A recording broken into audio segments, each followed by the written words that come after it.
cắn nước nó là cái lo xin thầy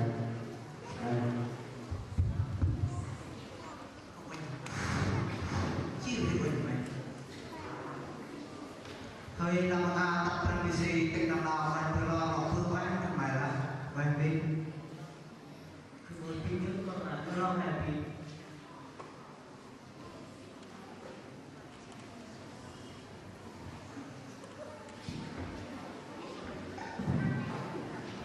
cho cái bài